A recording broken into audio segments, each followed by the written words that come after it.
So your non-dual honeymoon is over. Yes. Yes. Thank you. Now what? And now all those issues that are obscured when we're in the honeymoon phase are beginning to bubble up to the surface.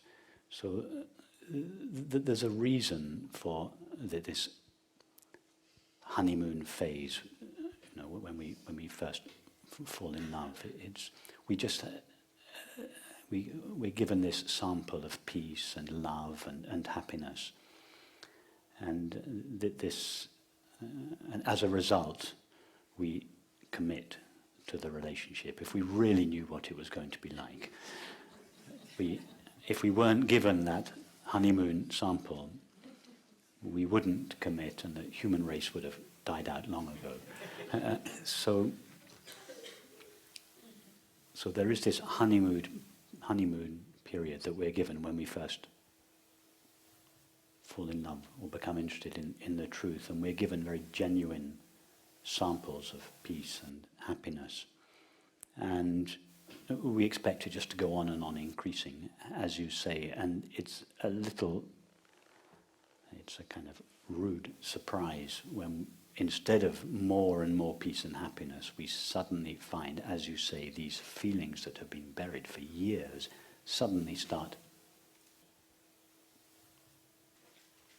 bubbling up to the surface. It is, uncomfortable as it is actually a good sign, because these feelings have been buried for years,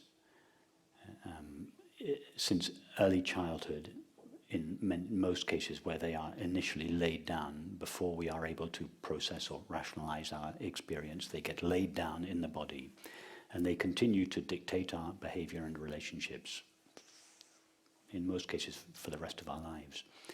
And we develop all kinds of strategies in life not to have to feel the discomfort of this sense of loss, a sense of abandonment, a sense that I am not lovable, I am not good enough, etc. And the anger that comes towards our parents or towards our teachers or towards life in general for not being what we wanted it to be.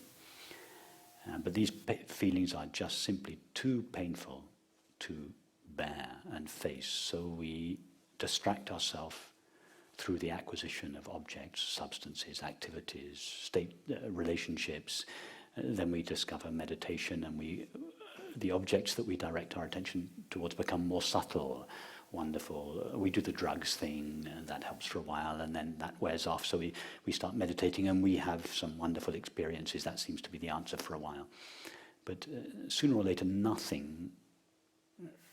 no objective experience really has the capacity to relieve the discomfort of this feeling.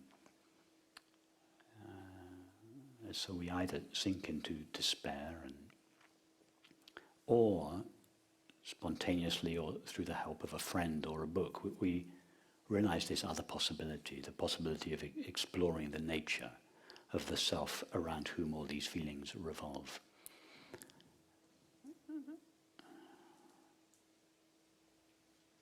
And as we do so, we get initial samples of peace. It's such a relief, as you say. At some stage you said a degree of freedom came as a result of realizing there is nobody here. It's true. There is a degree of freedom that is realized, that there is nobody here, but it's not the ultimate freedom. So we get a sample of peace and happiness, but as we get more of this sample, there is less and less resistance in us. We're no longer repressing our experience, so it begins to bubble up. Previously we were more or less successfully repressing it. Now it all starts to bubble up, and that, I would suggest, is what you're experiencing. It's this deep well of feeling that was laid down in you early on in your life, and has been topped up throughout life, is now that there is no longer, as a result of your non-dual exploration, now that there is no longer a lid on your experience now that you no longer feel the need to repress it all because you're more open, you're more exploring your experience. It is coming up to the surface. So don't see it as a failure. That's the first thing. It's not a failure. It is to be expected, even if it wasn't on the brochure to begin with. It was in the fine print. So the fine print that everybody, that none of us ever read. We sign Just on the sign here.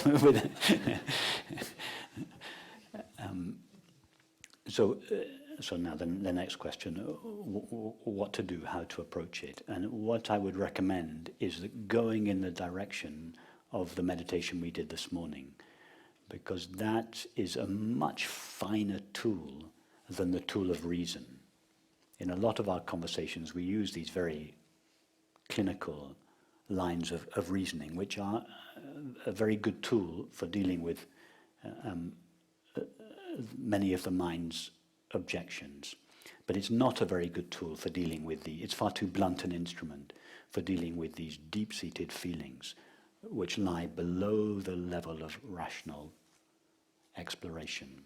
And that is why I refer sometimes to this yoga as homeopathic yoga. It's a very subtle yoga. It's much finer. It goes much more deeply into the felt sense of separation from which these feelings that you describe are arising. So I would encourage you to explore the body. That's where these feelings are locked up. And the reason that they are just now beginning to surface is that I would suggest up until now, your non-dual exploration has been mainly a mental one. And I don't mean to disparage it in any way. It's most of us, I certainly did, and this is true for most people, the vast majority of men and many women, that the exploration starts at a rational level first. And many people love to come to meetings, to watch YouTube books, to read non-dual books, to sit and talk and discuss non-duality round the clock. But when it comes to exploring the body, there is a huge resistance.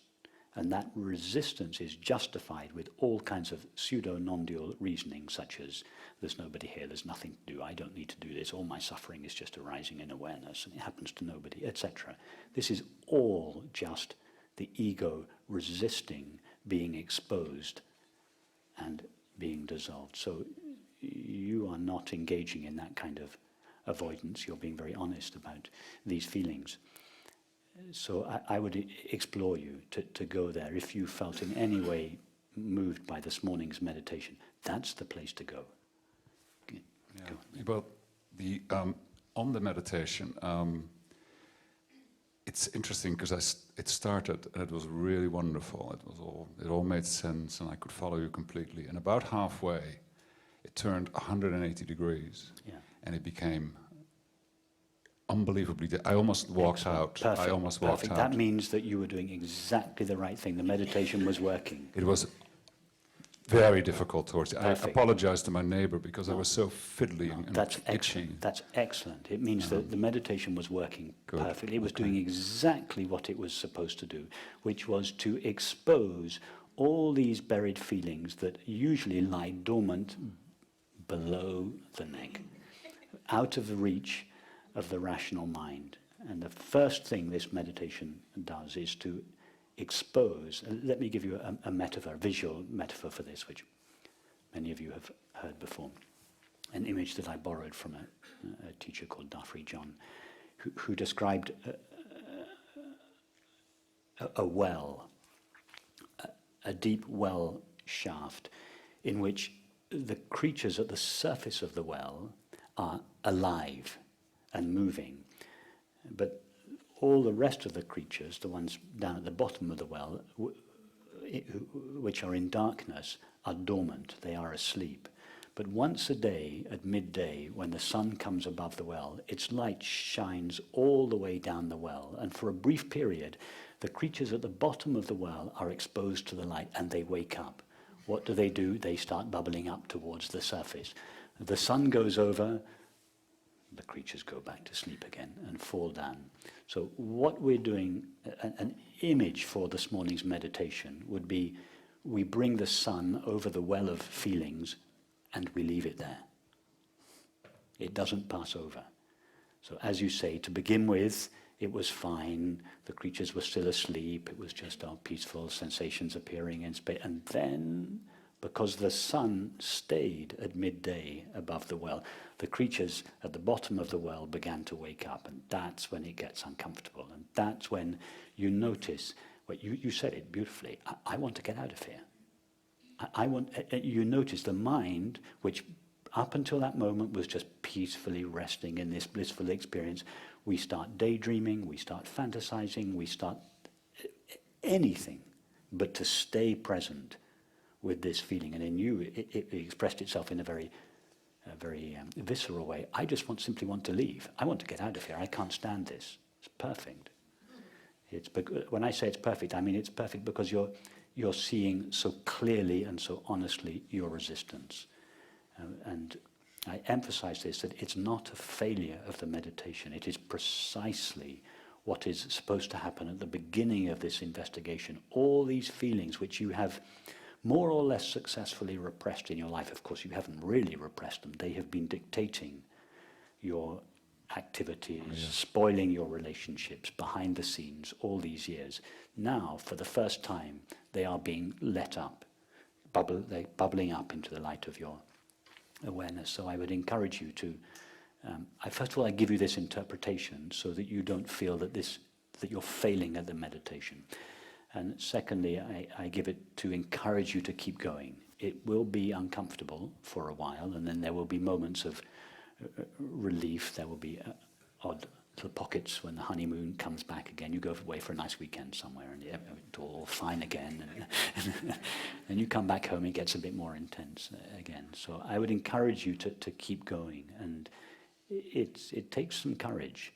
It can be quite intense, although these meditations, they're very gentle, and they can be pretty intense. And they require some courage. And notice in your mind how your mind will try to persuade you that it's not necessary to do this. Oh, my feelings are just appearing to nobody. All this is resistance. These are just different forms of egoic resistance. So persevere. But when I say persevere, I don't mean in a disciplined way. Persevere gently, lovingly, but be very sensitive to the attempts your mind will make to, I want to get out of here.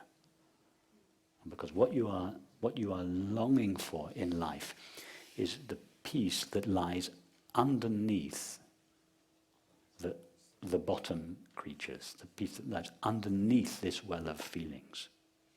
It cannot be accessed without these well of feelings coming up to the surface and then being dissolved.